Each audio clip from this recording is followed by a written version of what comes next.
Hello my loves, and welcome back to my channel, or welcome to my channel if you are new. Hi, hello, my name is Loey, and I am feeling a little bit run down today, but I really wanted to sit down and film the opening video for this upcoming week because today's pretty much the last day that I can film this and edit it and upload it. So if I seem a little bit out of it, earlier someone was like, are you drunk? I'm not. I am just like having really terrible allergies. This is the first, I guess, like spring season that I've been back in Georgia in like, oh my god, like 5 or 6 years. That's crazy. Oh my gosh. And it's just hitting me really hard. There's pollen everywhere. I'm really congested. The medication I'm taking for it makes me a little bit on the sleepy side. So if I seem just a little bit out of it, that is why. But I was just too excited to skip out on doing an opening video for this upcoming week. And to be perfectly honest with you, at the time of filming this, I'm finally choosing a name for this. And I was bouncing through a few different things between like spring fever and March Madness and like spring fling and all of that, but I think we're gonna go with spring fever because I kind of like that. It's a little bit creepy, like not creepy, I mean a spring fever is like a real thing, but can you imagine all of us with just like spring fever and then we turn into ghosts and like haunt the universe? No? Okay, maybe that's just me. I wanted to upload for a full week straight for you guys just to say that I love you, that I am so appreciative for you, that you guys mean the absolute world to me, and just to really reiterate that I love hanging out with you guys and I love making these videos for you. So over the next 7 days, every single day, hopefully when you wake up or when you go to bed or when you take a break for lunch, depending on where in the world you live, you will have a new video from yours truly, and I hope you guys are just as excited as I am. Today, for our first installment, I thought we would kind of take it back to our roots and do a reading scary stories video. Now, this in particular is all about true, really weird ghost experiences. If you guys are excited for Spring Fever Week, then go ahead and give me a thumbs up. And don't forget to subscribe because that's going to be your best way of knowing when these new videos are coming out. And please turn on that little notification bell as well. It just kind of adds an extra layer of security to knowing you will be one of the first people to see my new videos. With that out of the way, let's get into the video. So these are 12 creepy true ghost stories that are kind of unexplainable by other things. It's like, this has to be something paranormal, you know what I mean? It's not like, oh, the door creaked, you know what I mean? Like, these are truly creepy, unexplainable things. A couple of months ago, my friend's cousin, a single mother, bought a new cell phone. After a long day of work, she came home, placed her phone on the counter, and went to watch TV. Her son came to her and asked if he could play with her new phone. She told him not to call anyone or mess with text messages, and he agreed. At around 11:20, she was drowsy, same, so she decided to tuck her son in and go to bed. She walked to his room and saw that he wasn't there. She then ran over to her room to find him sleeping on her bed with the phone in his hand. Relieved, she picked her phone up from his hand to inspect it. Browsing through it, she noticed only minor changes, such as a new background, banner, etc. But then she opened up her saved pictures. She began deleting pictures he had taken until only one new picture remained. When she first saw it, she was in disbelief. It was her son sleeping on her bed, but the picture was taken by someone else above him, and it showed the left half of an elderly woman's face. Oh my god, that's so creepy. And there's like a photo that goes along with this. Oh my god, that's so weird. I'm sure, I hope that photo has been like added in to make the story creepier, but like, that is so weird. The next one is called Ghost Bro. My house was built in 1904. It is a single family home, wood frame, setting on a concrete block foundation. I have been living here for about 12 years. Of all of the weird things that my siblings and me have seen or heard in this house, this one event is my favorite. This happened to my brother. About 10 years ago, my brother and his best friends had started a garage band playing mostly Spanish rock, alternative music, but in Spanish. His friends could only get together on Sunday afternoons. They would practice into the early evening, and they would usually call it quits by 8 p.m.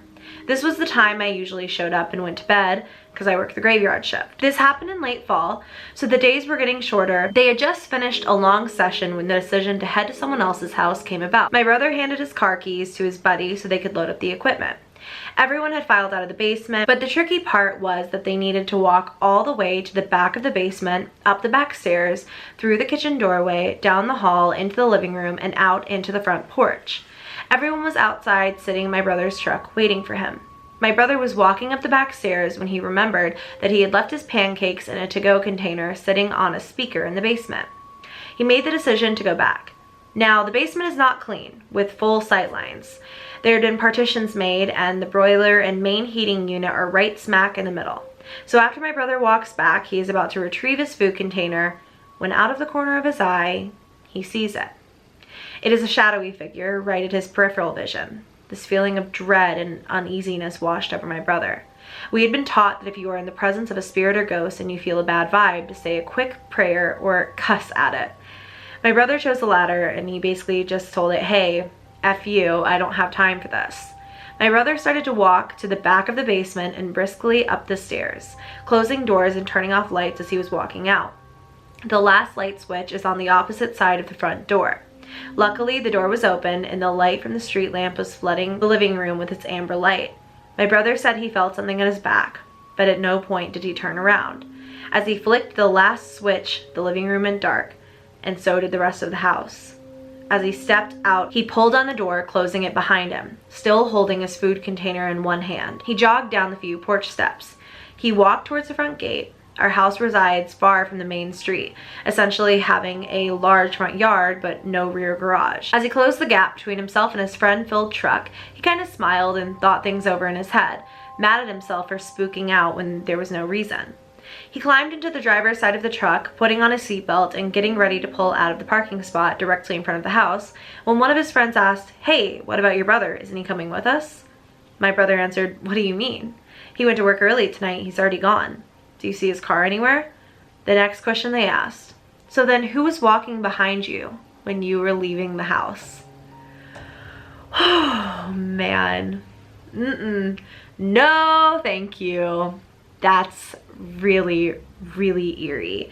I don't think you should cuss at a ghost. If you feel intimidated by a ghost, if you don't like what a ghost is doing to you, don't cuss at it. I don't necessarily think that's wise. Maybe just ask it to go away. Don't make it mad. This next one is called The Rocking Horse. These are really long stories. One night when I was maybe 10 to 12, I had trouble falling asleep.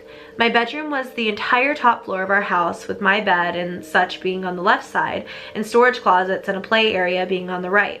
I was lying in bed when I heard a noise from the other side of the room and see a rocking horse begin to rock. It was just sitting outside one of the storage closet doors. It proceeded to rock its way halfway across the room and stopped dead under the ceiling light. At this point, I was freaking out and just buried my head under the blankets and never peeked out again until morning. It was all confirmed not to be a dream, as the rocking horse was still in the middle of my room when I woke up. Furthermore, I got a stern reprimand from my parents for being up out of bed playing with my toys well past bedtime. Their bedroom was directly below the storage closet / play area, and they had heard the creaking of the rocking horse shuffling across the room.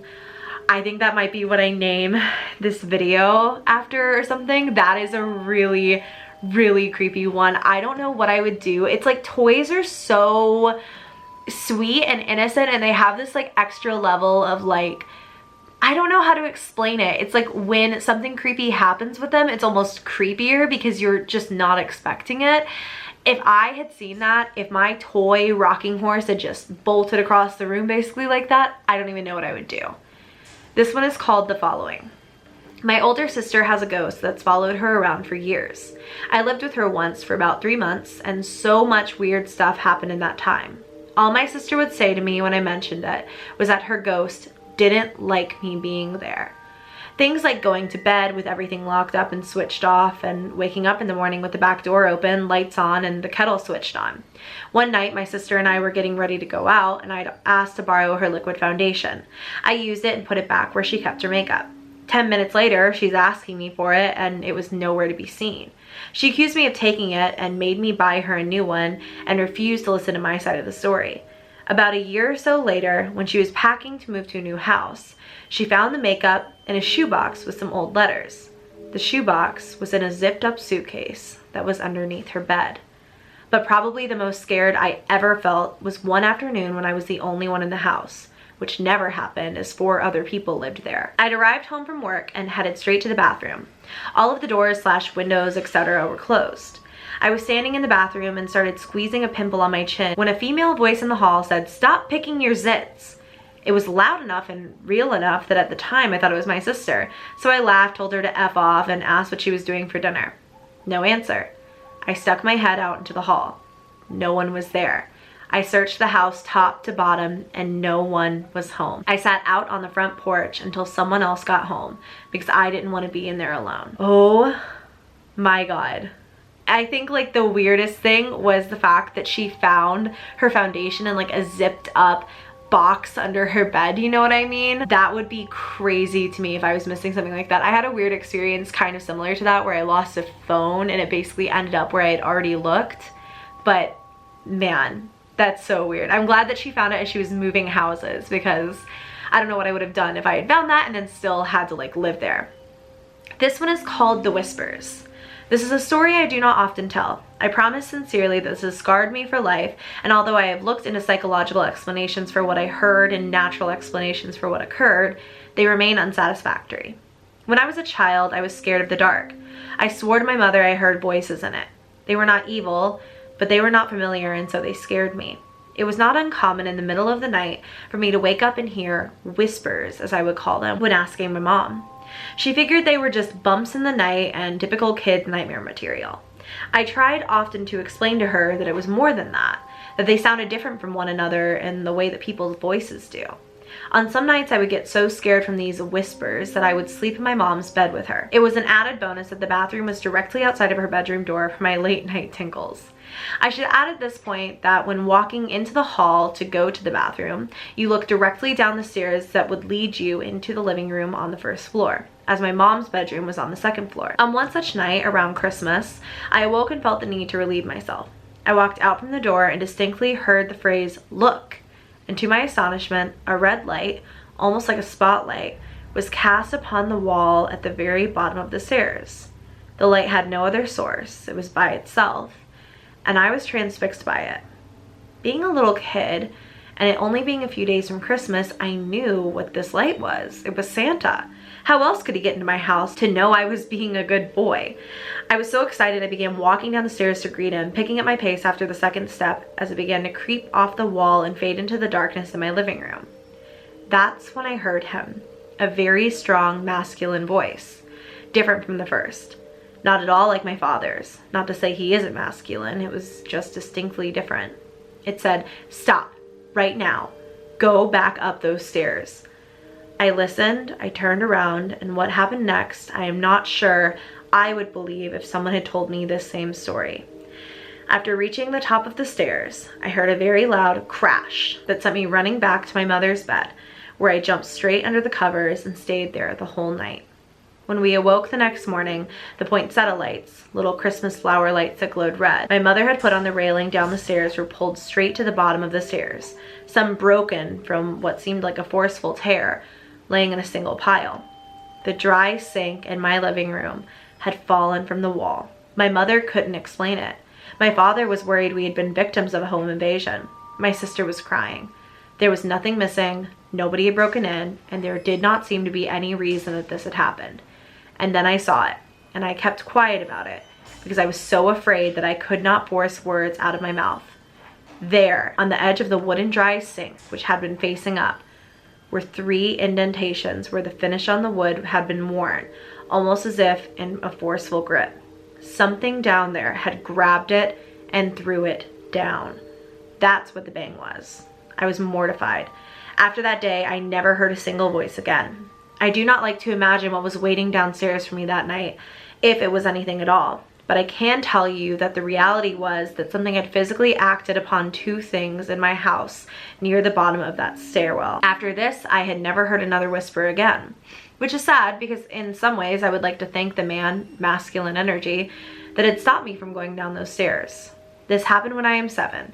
I am 20 years old now, and because of this incident, I am still afraid of the dark, especially shadowy stairwells. This is honestly a longer list of creepy stories than I thought it was. Usually what I wind up doing is just skimming a few so that I know that they're good ones to tell you guys, and then I like to read them with you so I can react and kind of give you guys my thoughts as I read them. But I'm gonna read one more, and then I think I'll save the rest of these for a different day. This one is just called The Grandfather. My grandfather told me this story about how one time he was sitting in a chair in the front of his house when he heard his wife repeatedly calling him from inside the house. The thing is, my grandmother passed away a few years before that, but he told me the voice was so pressing that he actually got up to look inside the house. And as soon as he got inside, he heard a loud crash behind him, and he turned around to see the chair that he had been sitting in moments ago had been crushed by the cast iron gutter that fell on it. If he hadn't come inside the house, he probably would have been seriously injured. I don't know if this is paranormal or not, but every time I think about it, it sends chills down my spine. That's absolutely paranormal, and it was absolutely the spirit of your grandmother, like, trying to make sure that your grandfather didn't get hurt. That is so cool and sends chills down my spine, but what an amazing, amazing story to end this video off on. I love you guys so much, and I hope you all enjoyed this video. If you did, go ahead and give me a thumbs up, and please subscribe to my channel if you haven't already. I love you guys, and I will see you in the next video, which will be tomorrow. Yay! I'm so excited to hang out with you guys every single day this week, and I hope you are excited too. So I love you guys, and I will see you tomorrow.